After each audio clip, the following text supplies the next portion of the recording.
Hello students, in this video we are going to discuss about preposition. ठीक है, इस video में हम लोग प्रीपोजिशन के बारे में पढ़ेंगे। तो यहाँ पे देखिए क्या लिखा है कि read the following sentences carefully. The lamp is on the table, I am going to school, the cook is in the kitchen, he is fond of milk. तो यहाँ पे जो कलरफुल से लिखा हुआ है ऑन, इन, टू, ऑफ, ये सब क्या है? यहाँ पे प्रीपोजिशन है। These sentences on, to, in and off are showing the relation between the lamp, table, school and I, cook and kitchen and he and milk. The words on, to, in, off are preposition। मतलब कि ऐसे words जो एक दूसरे में मतलब कि जो नाउन में रिलेशन बताते हैं उन्हें प्रीपोजिशन कहते हैं। अब preposition is a word placed before a noun और प्रोनाउन। जो प्रीपोजिशन होता है वह नाउन और प्रोनाउन के पहले लिखा जाता है to show the relation of the person और थिंग। क्या दिखाने के लिए? कि उस व्यक्ति या मतलब किसी व्यक्ति या सामान के बीच में रिलेशन दिखाने के लिए। मतलब प्रीपोजिशन एक ऐसा वर्ड होता है जो नाउन या प्रोनाउन किसके पहले लगता है, जो क्या दिखाता है कि मतलब पर्सन में या थिंग में क्या रिलेशन है। ठीक है। Some common preposition are after, above, over, before, among, on, with, in, to, against, up, into, for, by, since, through, besides, across, down, behind, between, from, of, under, at, during, but, regarding, belong, then. ठीक है। और क्या है? Then के बाद ETC। मतलब कि इतने सब क्या है यहाँ पे?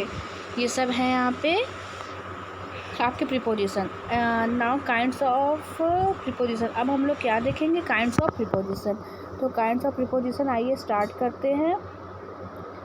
ठीक है। तो there are 6 kind of preposition. In this video we will discuss 6 kind of preposition. First क्या है? Simple preposition.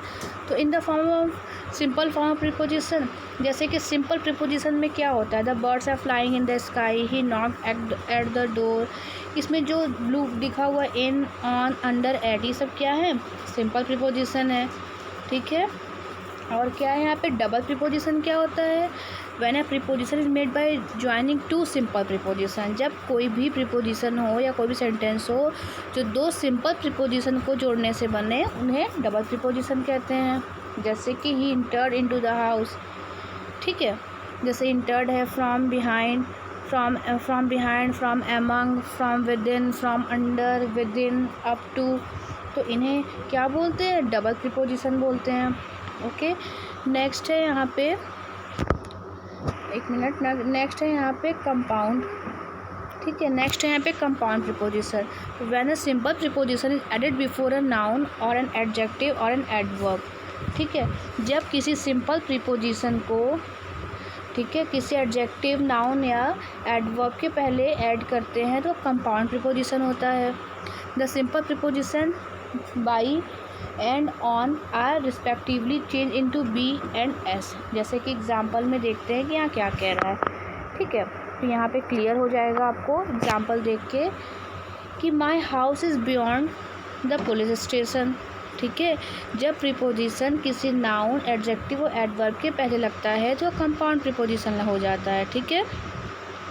The cat was sitting beside me. In the above sentence, beyond and beside are compound preposition as they are made by being।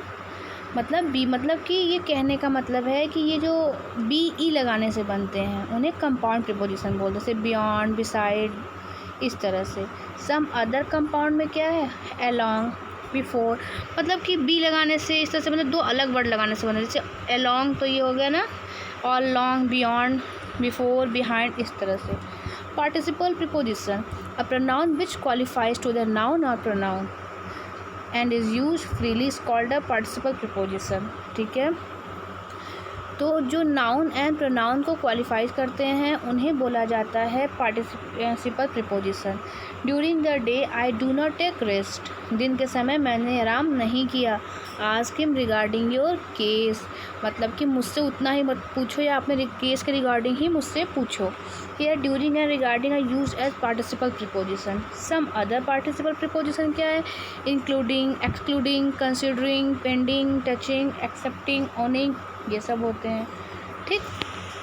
यहाँ पे देखिए थोड़ा सा pick clear नहीं आई है बेटा, मैं आपको फिर भी समझा देती हूँ।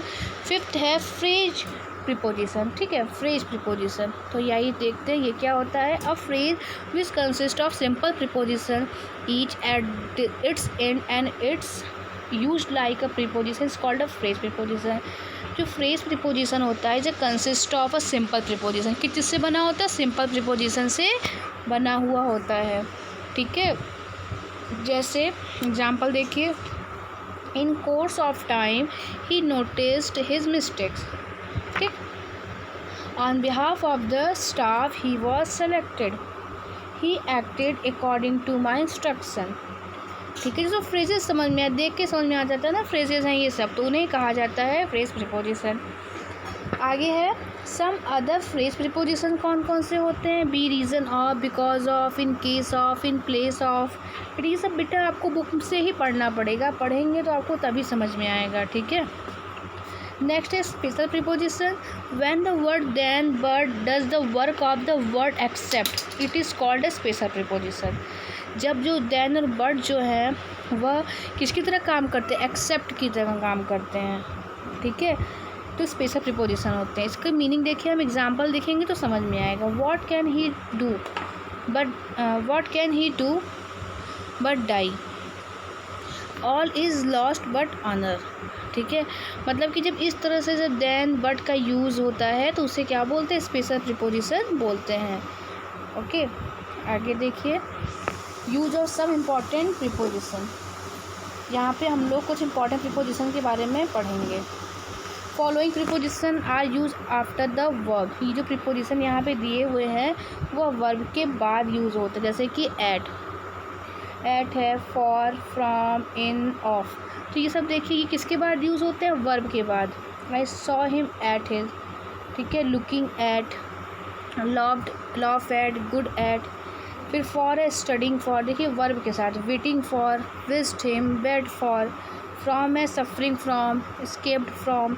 इन है, प्लेइंग इन, फील्ड इन। ऐसे ही देखिए यहाँ पे सारे यूजेस दिए हुए हैं, मैं बता रही हूँ, ओके। ऑफ है, jealous of, ashamed of, died of. On है तो I am sitting on the chair. तो ये देखिए सब ये वर्ब के साथ लगा हुआ है। टू क्या है, स्टिक टू योर वर्ड्स, ठीक है, स्टिक टू योर वर्ड्स मतलब कि अपने वर्ड्स को, अपनी ज़ुबान को लगाम दो। We must listen to our elders, ठीक। तो यहाँ पे हुआ। नेक्स्ट देखिए, यहाँ पे है कि following preposition are used before noun and pronoun. इसके पहले हम लोगों ने जो भी पढ़ा वह वर्ब के पहले का पढ़ा। अब हम यहाँ जो पढ़ेंगे वह नाउन एंड प्रोनाउन के पहले जो यूज़ होता है उसके बारे में पढ़ेंगे। जैसे who was talking about the movie, यहाँ नाउन एंड प्रोनाउन के बारे में पढ़ेंगे। जैसे he received information about me, I have no doubt about you. तो देखिए सब प्रीपोजिशन प्रोनाउन है, ठीक। He could not jump over the fence. तो ये सब कहाँ है, क्या है, ये सब ऐसे प्रीपोजिशन है जो नाउन एंड प्रोनाउन के पहले यूज़ होते हैं, ठीक। और भी है यहाँ पे जो नाउन एंड प्रोनाउन के पहले यूज़ होते हैं, जैसे कि for, bring a glass of water for me, ठीक। ऑफ है, he has a good habit of talking, he has a good habit of walking, he has a good habit of reading, ऐसे ही हो सकता है। This chair is made of wood. On है, there are some birds on the wall, he is sitting on a mat. तो ऐसे ही देखिए है, अब यहाँ पे टू है, I prefer coffee to tea. यहाँ पे लिख सकते हैं I prefer write to read, ठीक। He give a book to me. फिर यहाँ है कि following preposition used after adjective. अब इसके बाद जो दिए हुए हैं वह किसके बाद यूज़ होते हैं प्रीपोजिशन, एडजेक्टिव के बाद, ठीक है। आइए देखते हैं। With, I am very busy with my work, she is annoyed with me. Annoyed मतलब समझ में आता है गुस्सा होना या नाराज़ होना, ठीक है। सी डीपली सिंपटाइज विद मी। ऑफ का, I am fond of sweets, किसी भी चीज़ के आप शौकीन हो सकते हैं। Fond of sweets, fond of right, fond of read, fond of drink, ठीक। ही ज्वेलस ऑफ योर पब्लिसिटी, वो आपकी पब्लिसिटी से या आपकी मतलब जो पहचान है उससे वो ज्वेलस करता है। फॉर है, we are grabbed for her, she has no respect for her elders. In है तो ये भी एडजेक्टिव क्या है, सी इज़ फेमस, फेमस क्या है, एडजेक्टिव है। फॉन्ड भी एडजेक्टिव है, डीपली एडजेक्टिव था। I am sorry for my mistake, ठीक। Delight in. तो इस तरह से हमने यहाँ पे देखा कि जो प्रीपोजिशन है वो कहाँ यूज़ होता है। कुछ प्रीपोजिशन होते हैं जो वर्ब के बाद यूज़ होते हैं, ठीक है। जो कुछ प्रीपोजिशन है जो वर्ब के बाद यूज़ होते हैं और कुछ होते हैं जो नाउन एंड प्रोनाउन के पहले यूज़ होते हैं, ठीक है। और यहाँ पे हमने पढ़ा कि जो एडजेक्टिव के बाद यूज़ होते हैं। इस तरह से बेटा ये आपका चैप्टर कंप्लीट हुआ। नेक्स्ट वीडियो में हम एक्सरसाइज डिस्कस करेंगे। Okay, thank you.